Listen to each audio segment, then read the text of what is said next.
윤석열 파면 D-Day를 하루를 앞당기고 있는 4월 3일입니다. 하지만 오늘은 역시 우리 역사의 가장 큰 어떤 그 학살 사건. 서민들, 국민들의 어떤 그 힘든 사건이라고 할까요? 4.3 제주 항쟁에 관련된 또 추념식일이기도 하고요. 이런 이제 추모 분위기가 아무래도 조금 이제 확산돼서 널리 알려져야 되는데 자꾸 시간이 지나갈수록 잊혀지고 있는 게 아닌가라는 아쉬움 때문에 좀 가슴이 아픕니다. 오늘 추념식이 제주에서 있었는데, 한덕수 물러가라. 내란 동조 한덕수 물러가라. 라고, 여기 아마 유족분들이 아마 얘기를 한 것 같아요. 그래가지고, 있었는데, 또 뭐, 제지를 해가지고 그만했다고 하는데, 내란 동조 맞지? 그리고, 한덕수가 오늘 뭐라고 했냐면은, 또 뭐 AI 한다고 지금 통합이 절실한 때래. 3년 연속 윤석열 대신 참석한 거거든요. 그렇게 보면 윤석열이 약속을 다 어겼어. 예전에는 2023년에는 한덕수 와가지고 문화관광, IT 콘텐츠 뭐 이지랄 했거든요. 근데 이번에는 그런 얘기는 없고 눈치를 봐서 그런지 통합이 절실한 때인데 이거는 통합이 아니고 국가가 국민을 보호를 못 해줬잖아. 학살 당하는 걸 지켜보고만 있었잖아요. 스스로가 학살을 한 거죠. 그러니까 그거를 미안하다고 해야지. 그러니까 일단 사죄를 정부의 해야지. 입장에서 사과를 하고 그에 대한 반성을 계속해서 내놔야 됩니다. 사실 대한민국 대통령들 중에 제주 4.3 사태에 관련해가지고 공식적으로 사과하고 유감의 뜻을 표명한 그 대통령은 노무현 대통령이 처음이셨고 노무현 대통령이 네. 국가폭력 인정하면서 도민 앞에 사과를 했고 문재인 대통령은 재임 기간 3차례에 추념식에 참석하고 퇴임하고 또 참석했어요. 근데 이명박근혜 추념식에 안 왔어.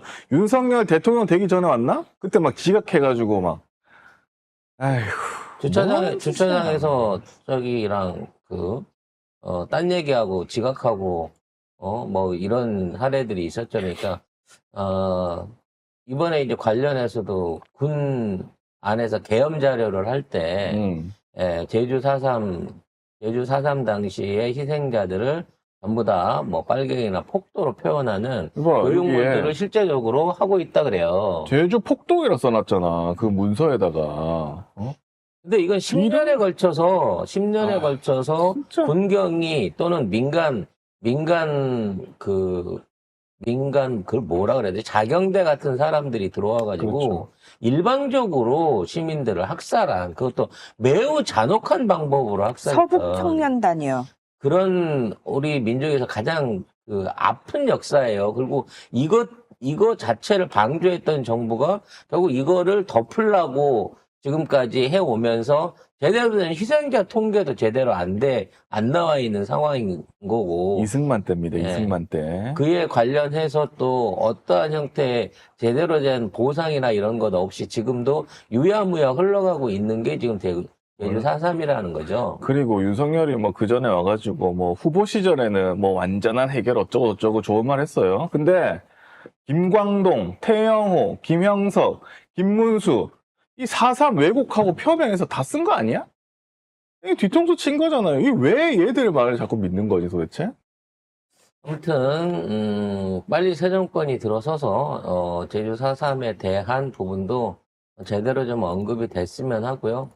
지금 이제 제주를 주제로 해서 지금 뭐 뜻밖의 세계적인 빅히트를 치고 있는 드라마가 있지 않습니까? 복싹소가 수다. 그 안에서도 제주 4.3에 관한 언급이 전혀 없어가지고 제주도민들은 많이 서운해한다. 그런 얘기들도 있긴 있더라고요. 그 대신에 전환기는 완전히 뭐라고 했죠? 통편집됐다는. 전환기를 나왔는데 통편집됐대요. 그리고 결국은 이 국진당에 있는 쌍권이 권영세, 권성동도 참석을 안 했어요. 얘들은 자기 역사를 부끄러워하는 건가? 아무튼 얘들은 안 와. 안 오고 이재명 대표는 갔습니다. 그래서 국진당을 자유당의 후에 민정당의 부활이라고밖에 할 수 없는 게 학살당의 후예입니다. 말 그대로 국민을 학살하고 전쟁을 방조하고 그로 인해서 정권을 연장하려고 했었던 추악한 어떤 그 정당의 본성이 지금 사태에서도 드러나고 있는 게 아닌가 싶습니다. 그래서 이제 내일이면 아마도 이 정당의 목숨이 끊어지는 날이라고 생각이 되는데, 자, 이런 가운데 계속해갖고 막 폭력적인 움직임이란지 어떤 시민들을 폭행한 그 우수 유튜버 같은 사람들이 늘어나고 있어요. 근데 이거를 경찰이 제지를 안 한단 말이야. 어? 노인이 칼 들고 왔는데 칼이 녹슬었다고 돌려보낼 정도로 국회에 칼 들고 왔는데 경찰이 이게 지금 나사 빠진 짓을 계속하고 있는 게 있단 말이죠. 네. 자, 보수 유튜버 유모 씨가 1일 헌법재판소 인근 탄핵 찬성 집회 현장에서 시위자들을 폭행을 했는데 경찰은 현장에서 즉시 현행범으로 검거를 하지도 않고 우리는 경비대는 즉시 조치할 권한이 없다라면서 종로경찰서로 넘길게요라는 언급만 하고 풀어줬다는 겁니다. 그래서 이 사람은 안국역 앞에서 라이브 방송을 계속했어요. 근데 이 사람한테 맞은 학생이 한 명 있습니다. 고등학생이 옆구리 통증으로 응급치료를 받았는데 이 학생의 추가 신고로 경찰이 출동해서 이 사건을 종로소에 넘겼다고 합니다. 현장에 나가 있는 경찰은 오히려 보수 유튜버들이 계기고, 저도 이제 그런 거 많이 봤는데, 여기 지나가려고 하면 신분증을 보여달래. 그래서, 내가 이렇게 만만해 보이나, 이 새끼들한테? 왜냐면 우리 사무실이 그쪽이라서 맨날 종로경찰서 앞으로 돌아서 들어가야 되거든. 우리가 모르는 사무실이 몇 몇 개예요? 개나 있어요? 하여튼 가야 될 사무실인데 거길 가거든. 근데 그 횡단보도 앞에서 가끔 가다가 나를 잡아요. 잡는 놈이 있어. 그래서 내가 얘들한테 만만해 보이나? 하고 주변에 보면 경찰관이 뻔히 쳐다보고 있거든. 어? 그래서 경찰은 왜 이런 거 왜 안 말리나? 내가 얘를 치면 얘를 잡아갈까? 나를 잡아갈까? 막 너님을 그런, 잡아가겠죠. 그런 저기가 살살 오르더라고. 그래서, 다음번에는 나 대신 때려줄 사람을 데리고 가가지고, 시비 거는 노인을 한번 패봐야 되겠어요. 네? 네, 어떻게 하는지 확인해보자는 차원에서. 그러면 홍 작가님만 잡혀갑니다. 그러니까 나가 안 때리고, 딴 사람으로 때리라 그러려고. 무슨 아무튼 경찰들이 지금 하고 있는 거는 양쪽 진영의 갈등을 부추기는 듯한 그러니까. 네, 그런 거고, 뭔가 이게 막 유혈 사태가 났었을 때 책임자를 몰아가기 위한 요따위 지령을 현지에서 받은 게 아닌가라는 생각이 든다는 거지. 애초에 사고가 날 수 있는 상황이면 애초에 분리를 해야 돼요. 이렇게 난동 부리는 노인네나 젊은 친구나 이런 사람들이 이렇게 가까이 붙어가지고 몸싸움이 날 정도의 상황이 안 일어나도록 그러니까. 사전에 중간에 끼어갖고 이걸 막아줘야 되거든? 근데 일단 사고 난 다음에 끼어들라고 하는, 그리고 딱 봐갖고 가해자 측이 저쪽이면 그냥 가세요 하고 보내줘 버리는. 그러니까 이런 거 요런 있어. 짓거리를 한다는 거지. 왜 그러는 거야, 진짜. 이상해. 너무한 거 아니야? 자, 그런 식으로 따져놓고 보면 지금 이 계엄군이 MBC 기자 공격한 거 있었잖아요. 그거 이제 계엄군이 뉴스토마토 기자 뉴스토마토 공격했던 거. 기자를 폭행했던 거 있는데, 그때 우리가 그랬잖아. 시민들 중엔 피해자 그렇게 없었겠냐고. 그렇죠. 추가 피해자들이 또 신고가 되고 있습니다. MBC에서 단독 보도를 했습니다. 네. 자, 12.3 내란 당시 국회에 난입한 계엄군이 한 시민의 양팔을 붙들어 끌어내는 장면이 MBC 취재 영상으로 확인이 됐습니다.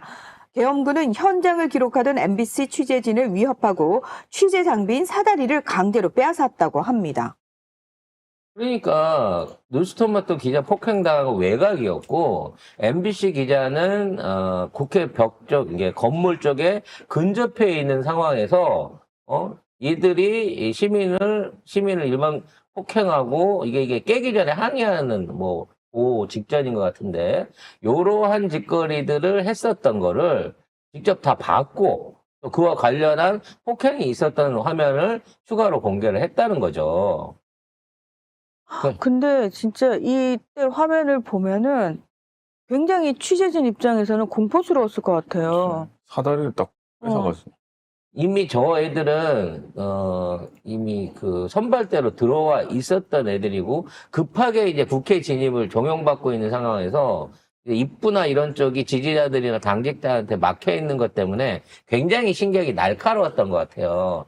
그래서 우회로를 찾다가 담을 넘어가려고 하니 여기에 대해서 항의하고 방해하는 시민들 또는 기자들에 대해서 일종의 이런 물리적 폭행을 가했던 추가 증거가 나오고 있다는 거죠. 그러니까 그때 조금만 우리 진영에 사람이 부족했거나 저항이 약했으면 진짜로 그냥 파죽지세로 밀렸을 거예요. 저 기세에. 예? 찍지 근데 마세요. 이렇게. 계속해서 기록하고 사람들이 들이대고 유튜버들이 들이대고 시민들이 보고 있고 그러다 보니까 기가 죽은 거지. 그 증거로. 이렇게 자, 일반인 지금 이거 연행하는 일반 모습. 시민 연행하는 모습이에요. 저분은 어디로 끌려가서 어떻게 뭐 방면 조치가 됐을까요? 혹시 저분이 저대로 끌려갖고 어디 유해를 받거나 그런 뭐 어떤 다른 추가 피해를 받지는 않았을까요? 난 저분도 찾아봐야 된다고 생각이 들어요. 그 당시 어떤 일로 의해서 어디로 끌려갔고 어떤 대화들을 나눴는지 확인해봐야 될 필요성이 있다고 생각하고 이런 분들이 꽤 있었을 거라는 생각이 든다는 겁니다. 그러니까 아예 취재를 못하게 막고 본인들이 거기에다가 일반인들까지 끌어내고 이거를 했는데 뭐 아무 일도 없었다는 거야 도대체 윤석열은? 말이 안 되잖아요. 그래서 뭐 저 상황에서 저분이 무슨 물리력으로 저 3명의 군인의 선글라스를 뺏어갖고 사제 선글라스를 포함해서 어떻게 선글라스 120개를 파손을 시킬 수가 있겠냐고. 군인만 봐도 무서운데 군인이 총 들고 있는데 그걸 어떻게 하냐고 일반인이. 그래서 얘들이 현재 그 주장하고 있는 계엄군은 질서 유지를 위해 투입됐고 어떤 시민도 폭행하거나 물리적 충돌을 일으킨 게 없다라는 거에 대한 증거를 피해자분들을 모아가지고 다 증명을 해내야 되고요. 현장에 출동했던 대원들 그 대원들의 개인 신상 정보를 미공개한다는 이유로 얘네들이 국회에 와서 했었던 폭력 행위들 내지는 불법 행위들에 대한 CCTV 자료가 있는 게 아직도 제출이 되지 않고 있는 거거든요. 추가 증거로 전부 다 색출을 해야 된다라는 생각을 가지고 있습니다. 내일이 지나고 나면 그게 가능해지겠죠? 여기까지 하고 2부 순서 이어가도록 하겠습니다. 2부 순서에는 이제 여러분들이 또 걱정하시는, 만일에 이제 내일 탄핵이 됐는데 60일 안에 선거일 발표를 안 하면 어떡하느냐라는 고민이 또 있어요. 잠시, 뭐 불법의 연속인데, 거기에 대한 대비책이라고 할까요? 또는 거기에 대한 어떠한 예상이 가능한지 살펴보도록 하겠습니다.